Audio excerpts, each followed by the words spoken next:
menyiapkan hati kita menikmati ibadah pagi hari ini. Terima kasih Tuhan.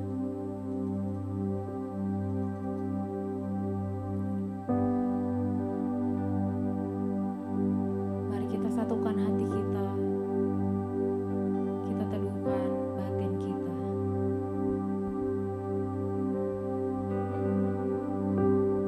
Berikan yang terbaik pagi hari ini untuk Tuhan Yesus.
nama Tuhan Yesus Kristus. Mari kita sama-sama katakan haleluya, amin. Shalom manusia Allah yang perkasa. Silakan berikan salam kepada kiri, kanan, depan, belakang Anda. Katakan Tuhan Yesus sungguh baik, amin. Mari kita masyurkan nama Tuhan pagi ini.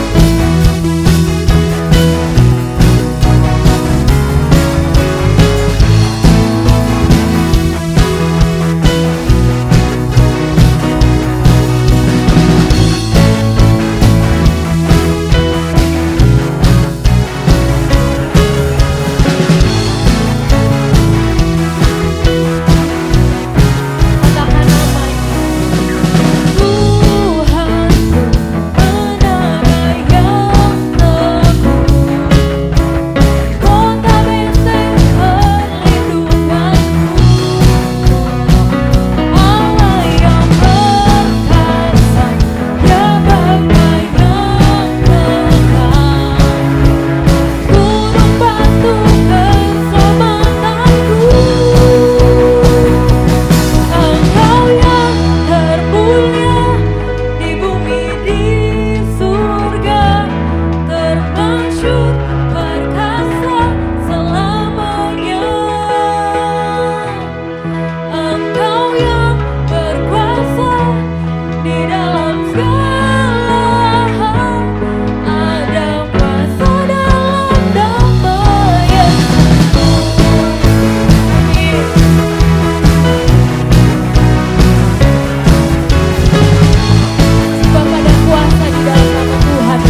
Shalom manusia Allah yang perkasa.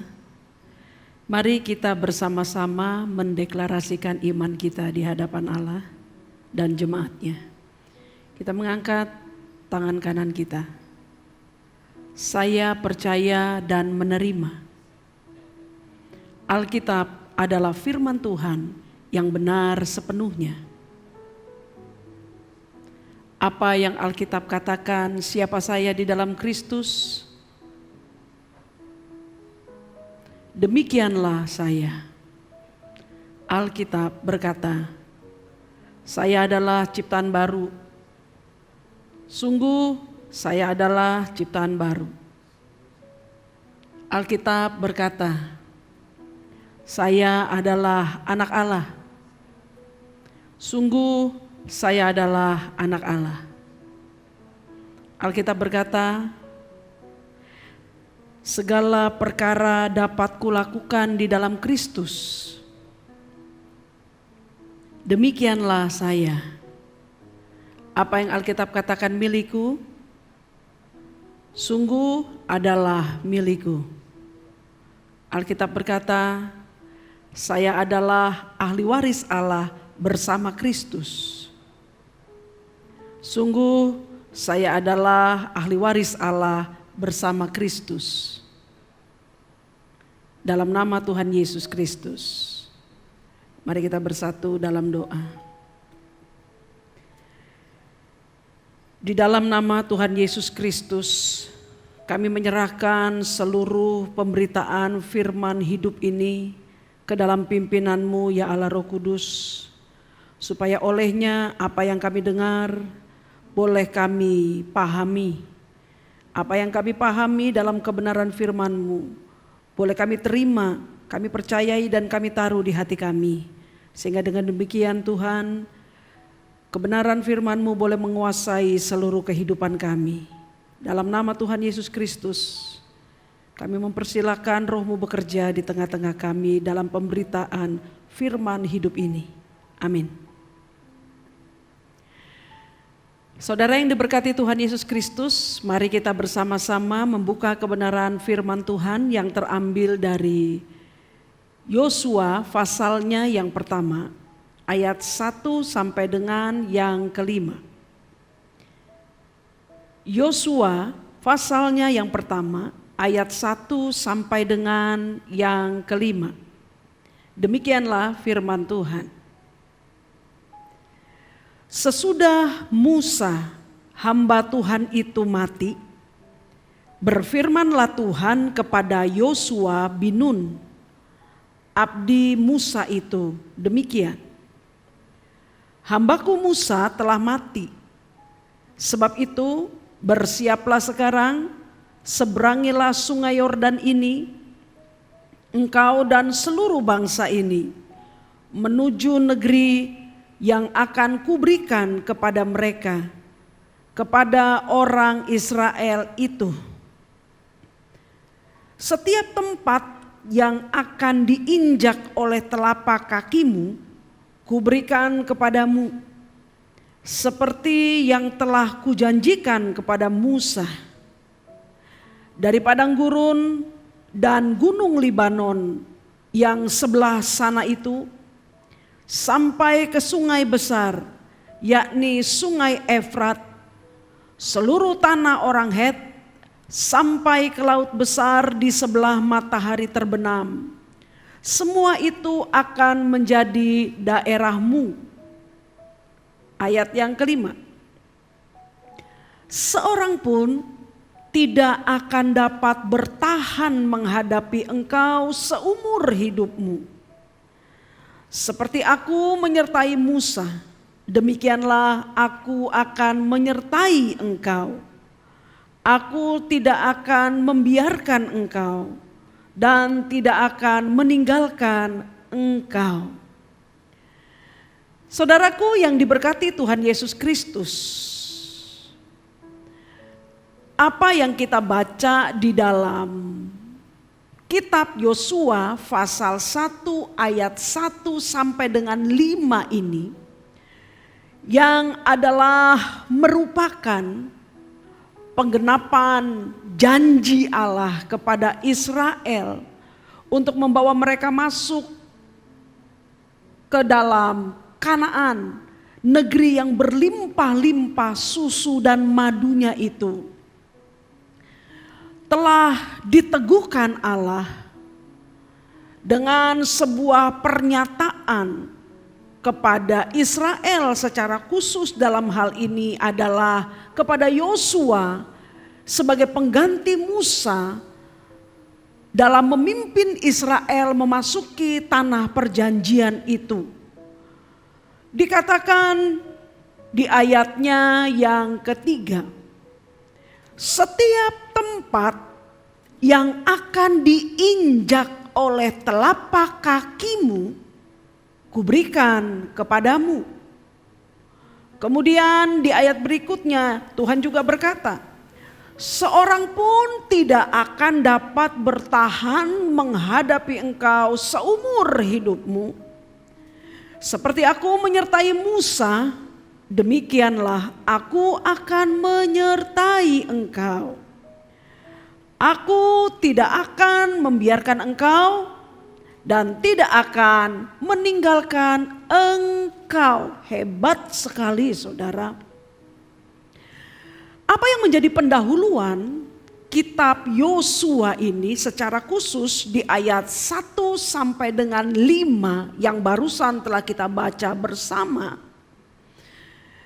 Kalau saya mau mengibaratkan pernyataan Allah kepada Israel, secara khusus kepada sang pemimpin Yosua di dalam pembukaan kitab Yosua ini, maka saya mengibaratkannya bahwa ayat 1 sampai dengan 5 ini adalah merupakan semacam surat kuasa dari pemilik surga dan bumi kepada orang yang berkenan dan memperoleh kepercayaan di hadapannya, yaitu Yosua.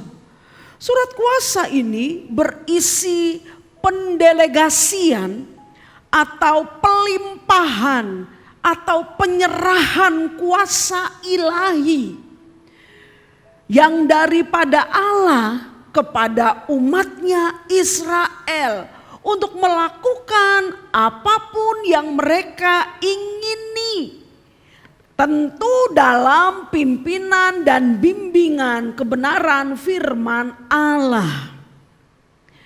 Dan di dalam apa yang mereka lakukan itu, Tuhan lewat firman-Nya telah berjanji dan memberikan jaminan penuh bahwa Dia mendukungnya segenap hati. Saudaraku, pendelegasian ini atau kewenangan Allah yang diberikan kepada Israel ini memiliki arti yang sangat penting, baik bagi Allah maupun bagi Israel sendiri sebagai umatnya. Dari pihak Allah, apa yang tertulis di dalam Yosua 1 ayat 1 sampai dengan 5 ini telah memberitahukan kepada Israel dan kepada seluruh dunia bahwasanya Israel adalah merupakan milik kepunyaan Allah, penguasa semesta alam ini. Oleh karena ketika Allah mengatakan Israel adalah milik kepunyaannya, maka Allah berkepentingan untuk melindungi, menyertai, memelihara, dan memberkati Israel sepanjang kehidupannya. Sementara bagi Israel sendiri, surat kuasa di dalam pernyataan Yosua pasal 1 ayat 1 sampai dengan 5 ini adalah merupakan sebuah jaminan keberhasilan atas hidup di muka bumi ini. Oleh karena dukungan penuh Allah kepada mereka sebagai miliknya. Sebab kalau tanpa jaminan dukungan Allah secara penuh atas kehidupan Israel, mustahil bangsa yang kecil ini bisa bertahan hidup di dalam situasi dunia yang begitu buruk, terlebih ketika mereka harus memasuki tanah Kanaan dan merebutnya. Sebab kita tahu dengan pasti penduduk tanah Kanaan berada di bawah naungan raja-raja yang perkasa. Mereka memiliki pahlawan-pahlawan yang gagah berani, yang terlatih dalam berperang. Sedangkan Israel sendiri adalah merupakan bangsa budak 430 tahun berada dalam perbudakan tanah Mesir. Sehingga ketika mereka harus menghadapi Kanaan, penduduk Kanaan yang memiliki kemampuan berperang dan sangat terlatih di medannya sendiri, maka tentu saja Israel dipastikan kalah kalau tanpa dukungan penuh Allah. Oleh karena itu, surat kuasa yang tadi saya sudah katakan di dalam Yosua pasal 1 ayat 1 sampai dengan 5 ini telah memberikan sebuah jaminan penuh bagi Israel yang diwakilkan oleh Yosua sebagai pemimpin yang menggantikan Musa untuk membawa mereka masuk ke dalam tanah Kanaan. Namun secara serentak kebenaran ayat yang kita baca di dalam pembukaan surat Yosua ini, selain sebagai sebuah jaminan bagi kemenangan Israel terhadap musuh-musuhnya, juga telah berarti sebagai sebuah kesadaran yang harus dimengerti, dipahami, dan disadari oleh seluruh umat Israel bahwasanya mereka itu terikat penuh kepada sang pemilik hidup mereka, yaitu Allah. Dengan demikian sepanjang kehidupannya Israel berkewajiban, bertanggung jawab untuk mengabdi kepada majikan agungnya, Allah pemilik langit dan bumi. Sehingga disinilah saudara, kepemilikan Allah akan Israel dan kepemilikan Israel sebagai umat akan Allah yang hebat itu boleh terbangun dalam sebuah kehidupan yang harmonis antara Allah dan umat, umat dan Allahnya. Namun saudaraku, pertanyaan pentingnya, mengapakah Allah tidak langsung saja memberikan tanah Kanaan, negeri Kanaan yang berlimpah susu dan madunya itu kepada Israel? Padahal Allah sangat sanggup melakukan itu sebagai sang tak terbatas. Mengapakah Allah masih mengizinkan setelah janji hebatnya itu kepada Israel, supaya Israel tetap menghadapi perjuangan untuk bisa memasuki tanah Kanaan itu. Pertanyaan penting ini, saudara, harus bisa kita jawab berdasarkan kebenaran firman Tuhan. Sebab harus diakui, pertanyaan-pertanyaan yang berkaitan dengan permasalahan, persoalan hidup yang dihadapi dalam kehidupan orang percaya sebagai umat Allah, seringkali menjadi pertanyaan-pertanyaan yang mengganggu kehidupan umat Allah. Dan ketika umat Allah tidak bisa memahami kebenarannya, tidak jarang kita menjadi terjatuh ke dalam berbagai-bagai kesalahan di hadapan Allah, sampai kepada kecewa kepada Allah karena kita merasa Allah tidak menolong kita. Secara prinsip, apa yang dinyatakan di dalam kitab Yosua pasal 1 ayat 1 sampai dengan 5 ini pun diberlakukan dalam kehidupan kita sebagai umat Allah, yang olehnya Allah telah berjanji untuk menyertai dan memberkati kita di sepanjang kehidupan kita. Maka dengan demikian, memahami kebenaran ini lewat pertanyaan yang tadi sudah saya katakan menjadi penting, bukan saja untuk memahami situasi Israel pada masa itu, tetapi juga ketika kita mengkaitkannya dengan kehidupan kita pada masa kini.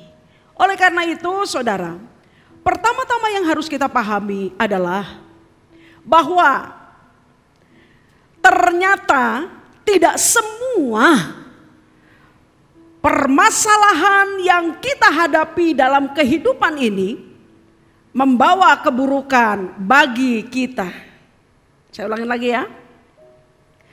Bahwa ternyata tidak semua permasalahan yang kita hadapi dalam hidup ini membawa keburukan bagi kita.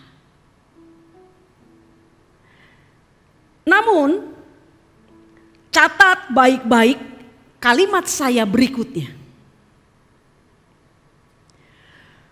Baik dan buruknya permasalahan yang kita hadapi tersebut tergantung pada cara kita menghadapinya. Maksudnya begini, saudara. Kalau saya mengatakan bahwa tidak semua permasalahan yang kita hadapi dalam hidup ini mendatangkan keburukan bagi kita, namun catatan pentingnya adalah bahwa bagaimana cara kita menghadapi permasalahan itu, di sanalah menentukan masalah itu mendatangkan kebaikan bagi kita atau bahkan mendatangkan keburukan bagi kita. Tergantung cara kita menyelesaikan permasalahan tersebut. Ini yang paling penting. Sahabat yang diberkati Tuhan Yesus Kristus, dalam pernyataan di poin ini ketika saya mengatakan tidak semua masalah mendatangkan keburukan bagi kita, ini juga tidak saya maksudkan bahwa kalau begitu Bu, kita membutuhkan permasalahan untuk mendatangkan kebaikan bagi kita. Tidak begitu maksudnya. Sebab jika begitu, maka permasalahan yang kita hadapi di dalam dunia ini yang merupakan akibat, dampak, imbas dari kejatuhan manusia pertama di Taman Eden, berarti kejatuhan itu mendatangkan kebaikan bagi kita dong. Bukan itu maksudnya. Sebab kebenarannya adalah kita semua tidak pernah diajar atau belajar dari masalah. Sebagai umat Allah, Allah hanya menginginkan kita untuk belajar dari Alkitab, firman-Nya. Itu kebenarannya. Jadi ketika saya mengatakan bahwa tidak semua masalah yang kita hadapi dalam hidup ini mendatangkan keburukan. Atau maksudnya bahwa ada masalah-masalah yang ketika kita tahu cara menyelesaikannya justru dia mendatangkan kebaikan. Itu hanya sebuah pernyataan apa boleh buat. Apa boleh buat. Oleh karena manusia sudah terlanjur jatuh ke dalam dosa. Kita terlanjur hidup di dalam tatanan dunia yang telah rusak karena dosa ini. Yang menghadirkan masalah, penderitaan di mana-mana. Apa boleh buat? Itu yang saya maksudkan ketika saya mengatakan poin pertama tadi. Dengan demikian saudaraku, ketika kita sudah ada dalam kehidupan yang jatuh ke dalam dosa, ketika kita sudah ada di dalam dunia yang telah jatuh ke dalam dosa, maka ketika kita tidak memiliki tempat bersembunyi lagi dari berbagai permasalahan dan penderitaan hidup, sebagai umat Allah, kita diharuskan untuk bisa menghadapinya dengan bertanggung jawab. Untuk itulah Yakobus 1 ayat 12 sampai dengan 15 telah mengarahkan kita untuk bagaimanakah bersikap menghadapi segala permasalahan, persoalan, penderitaan, pencobaan yang kita harus hadapi dalam dunia yang sudah jatuh dalam dosa ini. Mari kita membuka kebenaran firman Tuhan yang terambil dari Yakobus pasal yang pertama ayat 12 sampai dengan yang ke-15. Di sana tertulis dengan sangat jelas ayat 12. Yakobus pasal yang pertama. Berbahagialah orang yang bertahan dalam pencobaan. Sebab apabila ia sudah tahan uji, ia akan menerima mahkota kehidupan yang dijanjikan Allah kepada barang siapa yang mengasihi Dia. 13. Apabila seorang dicobai, janganlah ia berkata, pencobaan ini datang dari Allah. Sebab Allah tidak dapat dicobai oleh yang jahat. Dan ia sendiri tidak mencobai siapapun. Catat baik-baik ini. 14. Tetapi tiap-tiap orang dicobai oleh keinginannya sendiri. Karena ia diseret dan dipikat olehnya. Dan apabila keinginan itu telah dibuahi, ia melahirkan dosa. Dan apabila dosa itu sudah matang, ia melahirkan maut. Dalam kekuatan kasih-Nya yang memelihara setiap umat yang percaya kepadanya, Allah telah menyuruh, menuntun Yakobus hamba-Nya untuk memberitahukan kepada kita orang yang percaya kepadanya, bagaimanakah kita harus menentukan sebuah sikap yang tepat dan benar ketika kita tidak bisa tidak harus berhadapan dengan masalah dalam kehidupan ini. Untuk itu, melalui apa yang dinyatakan di dalam surat Yakobus pasal 1 ayat 12 sampai dengan 15 tadi, Alkitab mengajarkan kepada kita bahwa jangan pernah menganggap jangan pernah berpikir, jangan pernah mempunyai pendapat bahwa setiap permasalahan atau pencobaan yang kita hadapi, yang kita temui dalam hidup ini asalnya dari Allah. Jangan pernah memiliki pemikiran seperti itu. Sebab kebenaran yang kita miliki di dalam Alkitab dengan jelas telah memberitahukan kita bahwasanya Allah itu maha baik, Dia itu maha kasih, dan Allah itu maha benar. Artinya di dalam dirinya tidak ada yang jahat.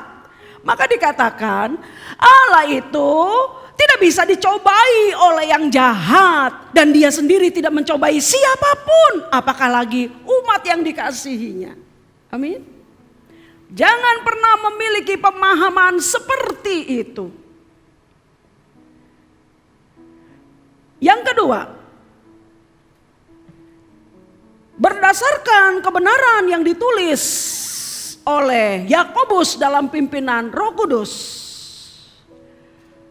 Alkitab memberitahukan kepada kita bahwasanya segala permasalahan, segala pencobaan dalam kehidupan ini itu berasal dari diri kita sendiri.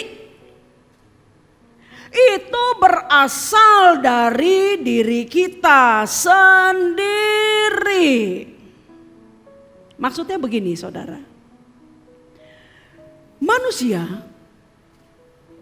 ketika dia diciptakan, dia memiliki apa yang disebut dengan kehendak bebas. Dia berhak penuh menentukan dia mau lurus atau belok, dia mau pilih A atau B, sekalipun sebagai ciptaan yang diberkati oleh Allah. Ketentuan pemilihan kehendak bebas itu diinginkan, diharapkan oleh Allah, dikehendaki oleh Allah, supaya semua manusia bebas menentukan pilihan hidupnya dalam kerangka, dalam koridor, berada di dalam kebenaran yang telah Allah firmankan atau perintahkan kepadanya. Jadi pada awalnya kehendak bebas itu oleh Sang Pencipta diinginkannya manusia bebas menentukan kehendak secara merdeka untuk mengabdi kepada Allah dalam kebenaran firman-Nya. Itu maksud mula-mulanya. Namun ketika kemudian pada berikutnya manusia menyelewengkan kehendak bebas itu dengan memilih untuk keluar dari aturan firman Allah. Toh Allah berdasarkan ketetapannya ini, anugerah pemberian kehendak bebasnya ini, tidak bisa melakukan apapun dalam tanda kutip selain menghormati pilihan manusia itu. Dalam konteks inilah saudaraku yang diberkati Tuhan Yesus Kristus, pencobaan itu, permasalahan itu asalnya dari dirimu sendiri. Kalau kemudian dalam kehendak bebas yang kita miliki, ketika kita menghadapi permasalahan, situasi buruk, pencobaan dalam hidup kita, kemudian kita memilih untuk setia kepada firman, untuk menjalani situasi yang tidak baik dalam hidup kita ini dengan bergantung penuh kepada firman Allah, maka seburuk apapun persoalan itu pasti mendatangkan kebaikan bagi kita, oleh karena Allah memimpin kita melewati situasi buruk itu. Oke? Namun sebaliknya, ketika kita menghadapi situasi buruk, permasalahan hidup yang pelik. Kemudian kita kecewa kepada Allah. Dan dalam ketidakmengertian kita, ketidakpertumbuhan kita secara benar dalam firman Tuhan, kita memilih untuk meninggalkan Allah dan firman-Nya dan berusaha menyelesaikan permasalahan itu dengan pikiran kita sendiri, pendapat kita sendiri. Di sanalah saudara, iblis memiliki jejak. Iblis memiliki pijakan untuk mengelabui kita, membawa kita jauh dari perlindungan Allah. Ujungnya pasti kehancuran.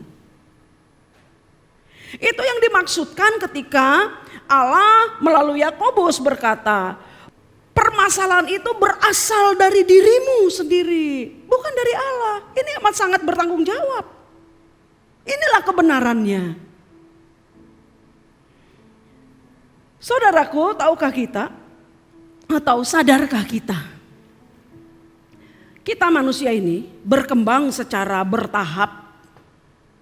Artinya kita tidak kemudian lahir dan menjadi dewasa, cakap, berbicara, memiliki pengetahuan yang luas, tidak. Manusia itu berkembang secara bertahap. Maka kita melewati fase-fase dalam kehidupan ini. Berkaitan dengan perkembangan itu, lahir dari bayi, kemudian kanak-kanak, kemudian remaja, dan terus dewasa, dan terus kemudian sampai tua. Kemudian sampai hidup ini selesai. Itu pun terjadi di dalam kejiwaan manusia dan pertumbuhan spiritual manusia atau batiniah manusia. Di dalam setiap perkembangan manusia itu yang terjadi secara bertahap, kita pasti akan menghadapi berbagai situasi, berbagai permasalahan, berbagai pergumulan. Pasti, nggak bisa enggak. Karena dunia sudah jatuh ke dalam dosa. Namun hebatnya saudara, di dalam setiap situasi perkembangan yang membawa kita kepada permasalahan, pencobaan, pergumulan dalam kehidupan ini, firman Allah dengan sangat jelas memastikan bahwa siapa yang berpegang dengan teguh kepada kebenaran firman ini, secara khusus kepada Injil Kristus, apapun situasinya, apapun permasalahannya, apapun pergumulannya, bukan hanya kemudian berakhir dalam kemenangan. Namun lebih daripada itu, permasalahan, pergumulan yang kemudian bisa kita lewati dengan baik dalam pimpinan Allah, akan membawa kita kepada sebuah penyingkapan, pembelajaran berharga tentang siapakah Allah itu bagi kita, dan bagaimanakah kita secara pribadi ini disayangi dan diperhatikan oleh Allah yang mengasihi kita itu.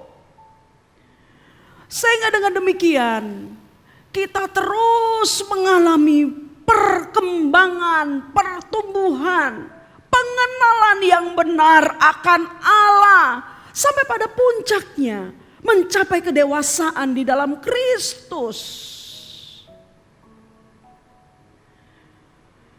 Namun keadaan yang sebaliknya juga terjadi, kita alami ketika kita dalam pertumbuhan kita yang secara bertahap itu, dan ketika kita menghadapi situasi-situasi permasalahan-permasalahan yang buruk, kemudian kita tidak dengan setia sebagai umat Allah, tidak dengan setia berpegang teguh kepada kebenaran firman Allah ini. Sebaliknya malah kita meninggalkan Allah, mengingkari bahwa firman adalah kebenaran yang mutlak. Kita bukan saja tidak mengalami kemenangan atas setiap permasalahan, namun kita telah menghilangkan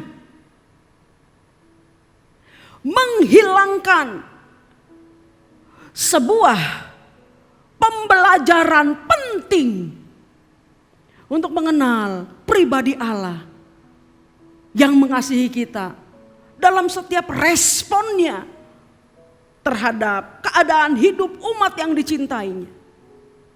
Kita kehilangan pembelajaran penting itu. Untuk itulah saudaraku yang diberkati Tuhan Yesus Kristus, mengapakah kemudian Allah tidak langsung saja, sekalipun dia sangat amat sanggup memberikan Kanaan kepada orang Israel dalam kepemimpinan Yosua, mengapakah dia tidak langsung memberikan itu? Tanpa Israel harus bersusah-susah, berjuang, dan menghadapi berbagai macam permasalahan. Secara khusus peperangan melawan para penduduk Kanaan. Itu disebabkan demi supaya Israel, umat Allah, di bawah pimpinan Yosua, dan demi supaya Anda dan saya, umat Allah pada masa kini, yang kemudian melihat, mempelajari kehidupan Israel, umat Allah di masa lalu itu, supaya kita tidak kehilangan pembelajaran berharga untuk bertumbuh dalam pengenalan yang benar akan pribadi Allah, Sang Maha Hebat itu, secara lebih dekat, secara lebih intim lagi. Sehingga kita dengan sangat berani, sehingga kita dengan sangat yakin berkata, Allah itu penolongku, tidak ada yang lain. Oleh karena kita mengenal dia, mengalami dia, bukan hanya sekedar secara teori, tapi kita sungguh-sungguh bisa mengenalnya dalam setiap detik perjalanan hidup kita, di mana ketika kita bergantung kepadanya, dia membuktikan dia ada bersama-sama dengan kita. Dan demi supaya kita juga tidak kehilangan sebuah pembelajaran berharga untuk mengenal diri kita sendiri. Adakah kita termasuk orang yang memiliki hati yang setia kepada Allah dan firman-Nya? Atau orang yang hanya mau mengabdi kepada Allah? Kalau apa yang kita ingini dituruti, kalau semuanya baik saja.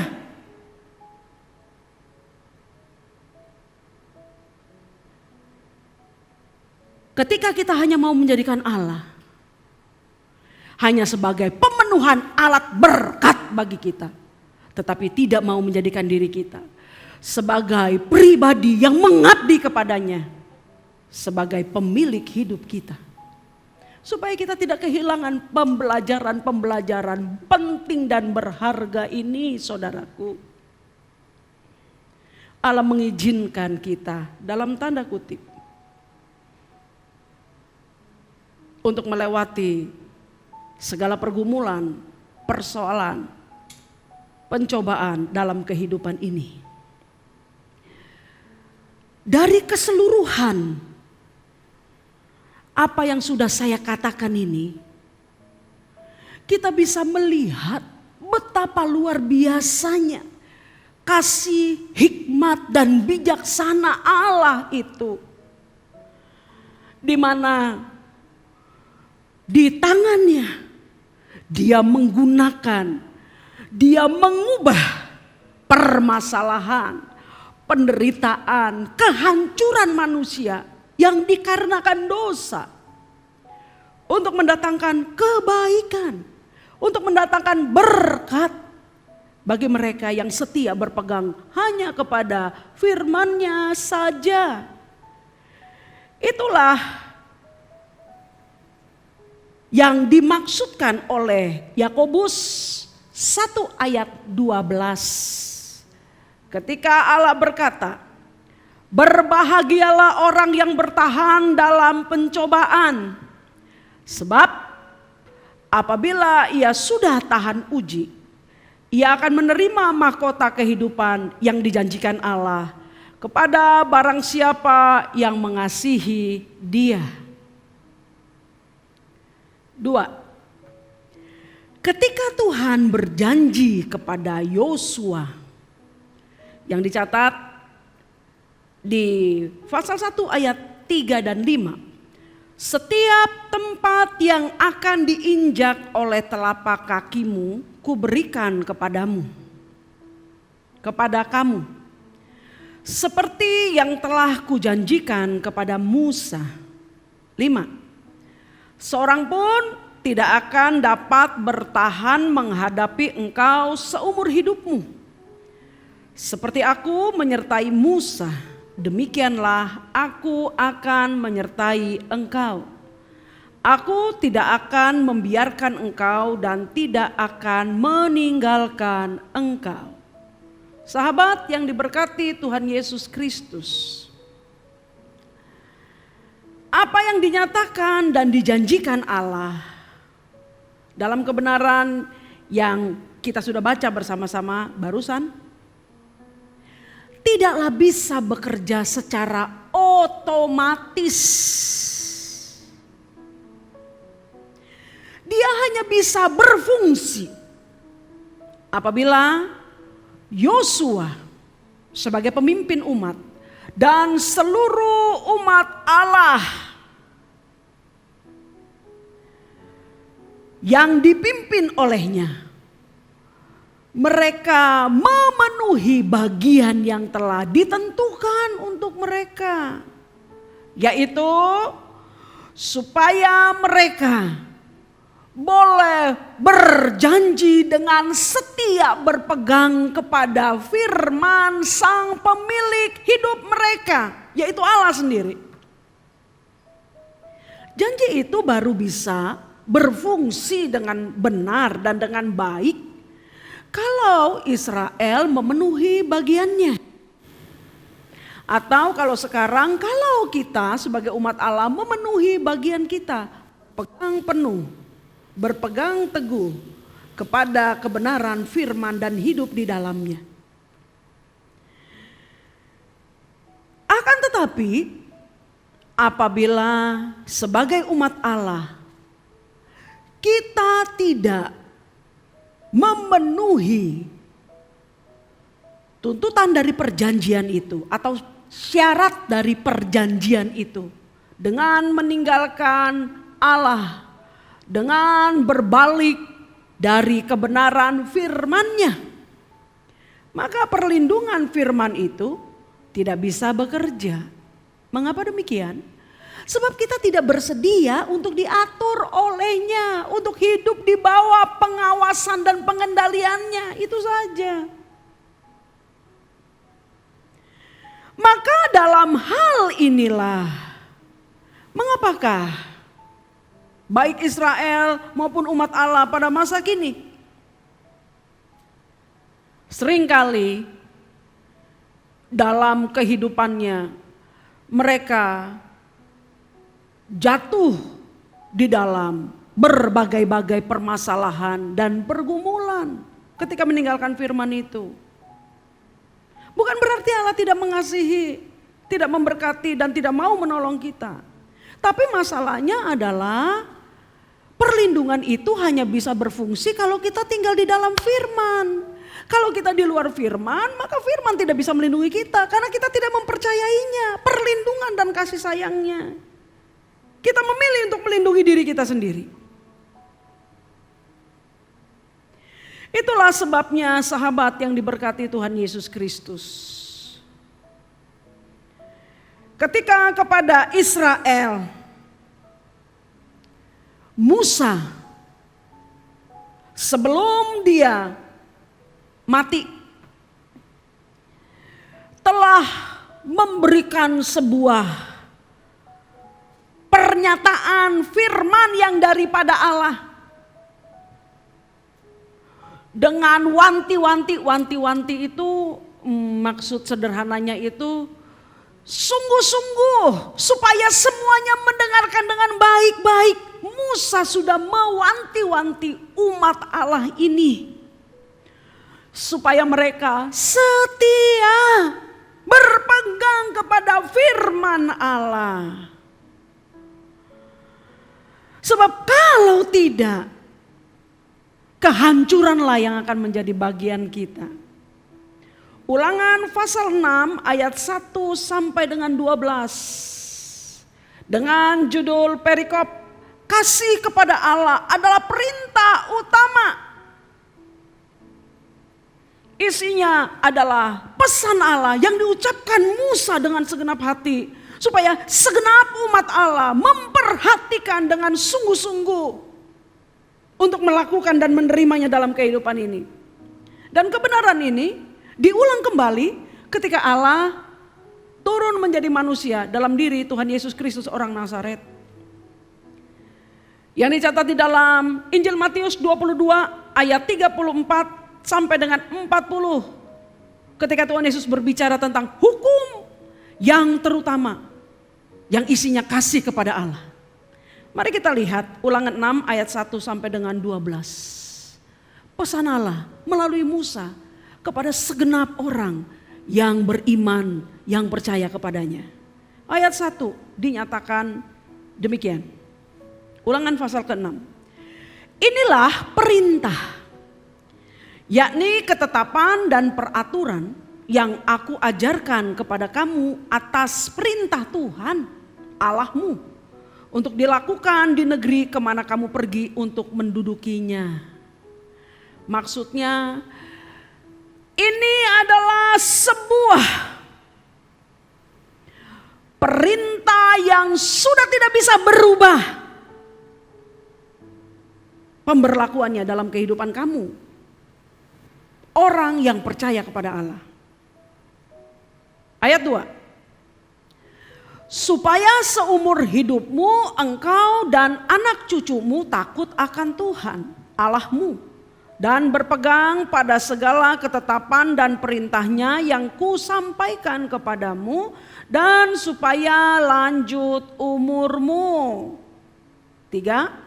Maka dengarlah hai orang Israel, lakukanlah itu dengan setia, supaya baik keadaanmu dan supaya kamu menjadi sangat banyak, seperti yang dijanjikan Tuhan Allah nenek moyangmu kepadamu di suatu negeri yang berlimpah-limpah susu dan madunya.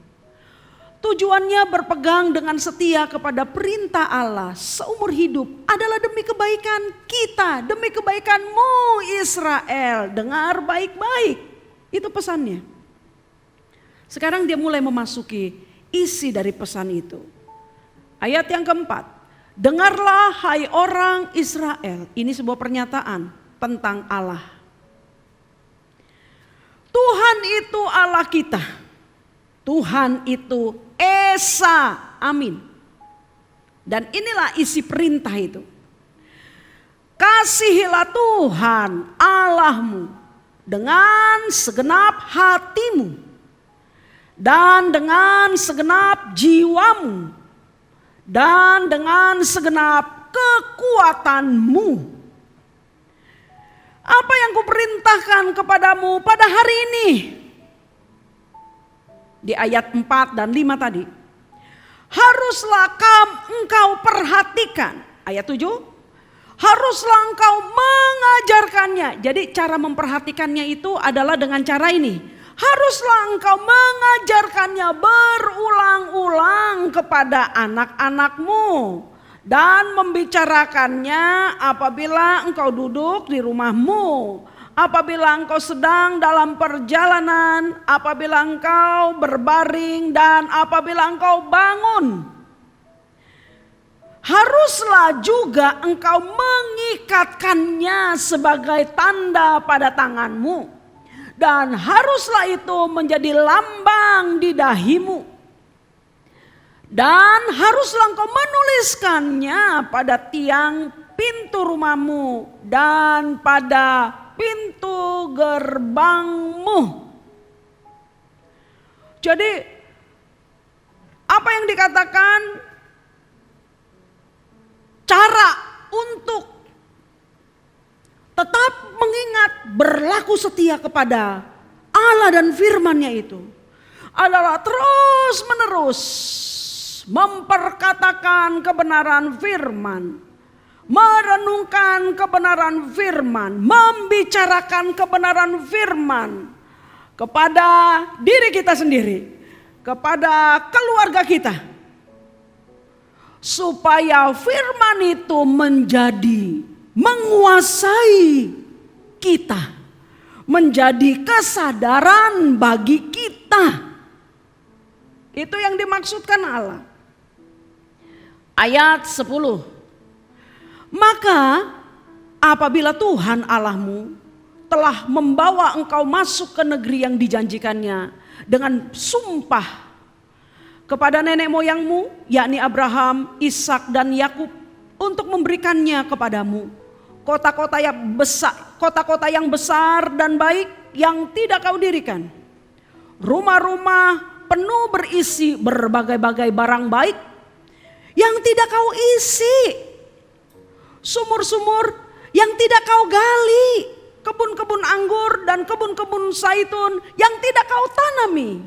Dan apabila engkau sudah makan dan menjadi kenyang, maka berhati-hatilah supaya jangan engkau melupakan Tuhan yang telah membawa kamu keluar dari tanah Mesir, dari rumah perbudakan. Sahabat, penderitaan dan kenikmatan hidup dua-duanya berpotensi menjadi masalah bagi kita jika kita tidak menjaga hati kita dengan firman menguasai hidup kita. Karena dalam penderitaan, permasalahan, orang yang tidak menjaga hatinya dengan firman bisa menjadi kecewa dan meninggalkan Allah. Sementara dalam kenikmatan hidup, ketika dia sudah sukses, orang yang tidak menjaga hatinya dengan firman akan merasa bahwa semuanya itu adalah karyanya, bukan pemberian Allah yang mengasihi kita. Dalam kesombongan, dia bisa menganggap Allah tidak lebih hebat dari kedua tangannya, pikirannya. Oleh karena itu berhati-hatilah supaya jangan engkau melupakan Tuhan yang telah membawa kamu keluar dari tanah Mesir, dari rumah perbudakan. Kepada Israel kebenaran ini dipaparkan. Kepada kita umat Allah pada masa kini, kebenaran ini pun dibentangkan di hadapan kita. Supaya kita sebagai umat yang dikasihi Allah benar-benar menyadari, benar-benar memahami. Bukankah hidup ini berasal dari Allah? Dan ketika hidup ini berasal dari Allah,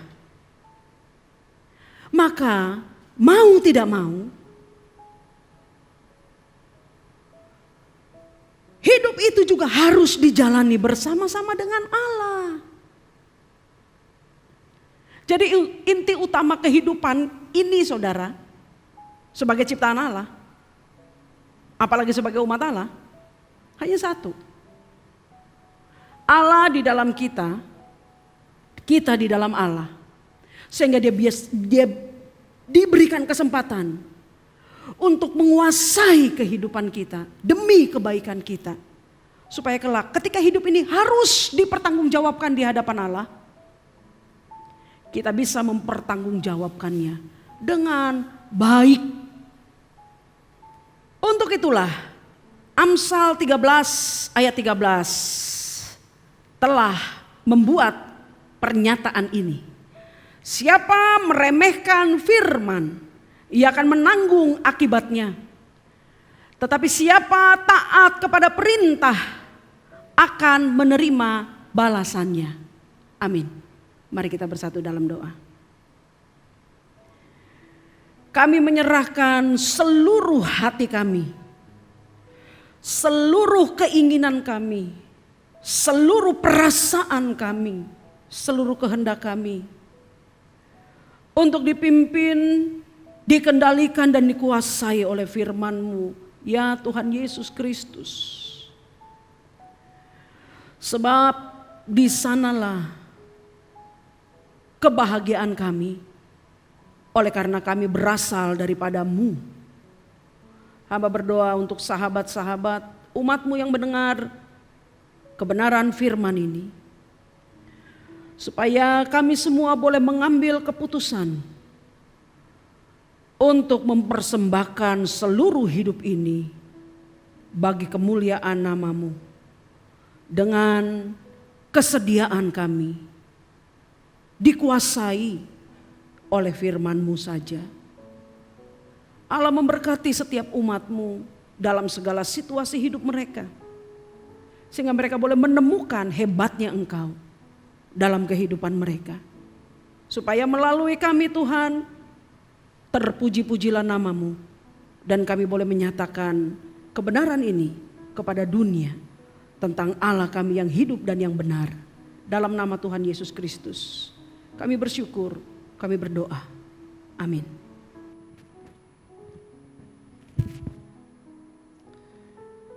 Shalom Bapak Saudaraku dikasih Tuhan, puji Tuhan, tetap setia kepada firman Allah, sebab firman itu adalah kekuatan kita dalam menghadapi segala persoalan hidup kita. Mari kita mengakhiri pertemuan ibadah kita bersatu dalam doa dan menerima berkat dari Tuhan. Dan jika di antara Bapak Ibu Saudara ada yang kurang sehat, taruh tangan kananmu di bagian yang sakit dan terimalah kesembuhanmu dalam iman. Bapak, terima kasih untuk anugerah dan kasih sayang-Mu yang limpah atas kami semua. Khusus hari ini Kamu lihat anak-anak-Mu yang menaruh tangan kanan di bagian sakit, dalam iman kuasa kesembuhan-Mu menjangkau mereka satu persatu. Olehnya di dalam nama Tuhan Yesus Kristus aku perintahkan semua sakit penyakit dan kelemahan tubuh tinggalkan anak-anak Tuhan dalam nama Tuhan Yesus Kristus. Terimalah kesembuhan-Mu di dalam nama Tuhan Yesus dalam kuat kuasa Roh Kudus di dalam iman-Mu. Terima kasih Bapa, kami bersyukur atas kasih sayang dan anugerah-Mu yang limpah atas kami. Sekarang ulurkan tangan-Mu, teguhkan berkat-Mu atas kami. Turunlah segala berkat anugerah dari Bapa di surga, kasih sayang Tuhan kita Yesus Kristus, dan persekutuan dengan Roh-Nya yang kudus tinggal tetap beserta dengan kita. Sungguh Roh-Mu dikuatkan, jiwa-Mu disegarkan, tubuh-Mu disehatkan, rumah tangga-Mu diberkati, pekerjaan-Mu diberkati, studi-Mu diberkati, dimanapun kamu langkah. Kau menjadi berkat bagi sesama. Saya nyatakan berkat ini sah di dalam nama Tuhan Yesus Kristus yang hidup. Haleluya. Amin. Amin.